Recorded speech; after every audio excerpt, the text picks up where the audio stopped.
Hi, I'm Larry Stewart, editor with ForConstructionPros.com, and I'm very pleased to be with Chairman and CEO of Caterpillar Corporation, Doug Oberhelman, to talk a little bit about sustainable construction. Doug, can you give us a definition of your own, perhaps, and as well as Caterpillar's, of what sustainable construction really means? Well, I think sustainable construction, like so many things sustainable, is really a pretty broad and simple definition. How do we build, how do we manufacture, how do we produce whatever it is in a way so that whatever the resources that we have available to us on this planet are preserved for generations to come? It's a pretty simple concept, but it's basically that. How do we preserve fuel? How do we preserve all the inputs that go into a construction project? How do we make sure our contractors are efficient using our equipment and all the other tools they have at their disposal? And how does all that fit to really use all of our resources the most efficiently we can to extend them for a very long time into the future? Well, how do you see the industry taking shape as sustainability moves from sort of today's most recent trend to a consistent way of doing business? Well, there is seldom a day that goes by that I talk to our customers, our employees, sometimes even our shareholders, that this subject does not come up. It's not a trend, it's not a hot button, it's the way society is really starting to operate. And it's in everything we do. And I have yet to find, have a conversation around sustainability where there's not very good outcomes that are a result of that. It's kind of amazing, really. So you see costs being impacted by sustainability?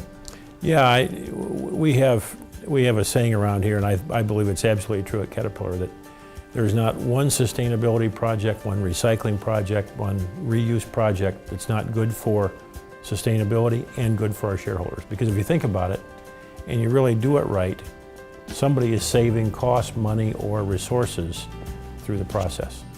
Think about the efficiency of a bulldozer.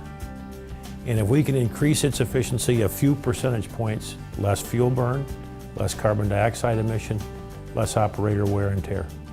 That's saving money, but yet it's a sustainability project. How have you personally and Caterpillar as a corporation come to see sustainability as it's developing in the very near future? Well, I'll talk on a little bit about Caterpillar first. And we've been on this sustainability path for many, many years. We just probably didn't call it that for a long time. And I would come around to diesel emissions. We have been on a track for over 20 years to reduce and purify a diesel engine, which we have now done and will do as we introduce Tier 4 products in the next couple of years. I view that as a sustainable, very sustainable project, among many others. We have a huge remanufacturing business where we'll take a water pump or a fuel pump or a tire engine, maybe even certify and rebuild an entire tractor.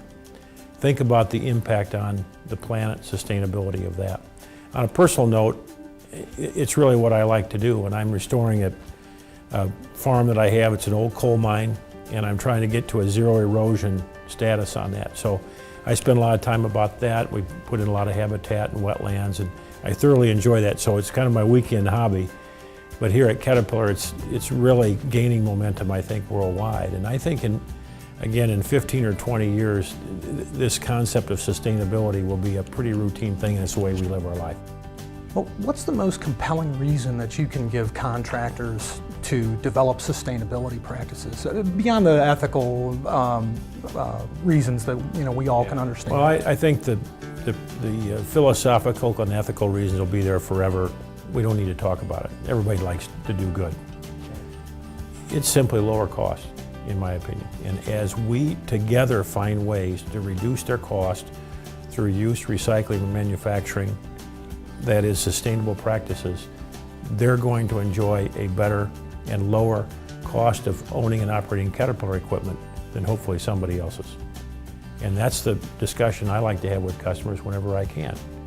Whether it's maintaining or increasing oil lube intervals, whether it's reusing fuel pumps, as I've been talking about a couple of times today, whatever it is, it really helps them lower their costs. That's how we win, that's how they win.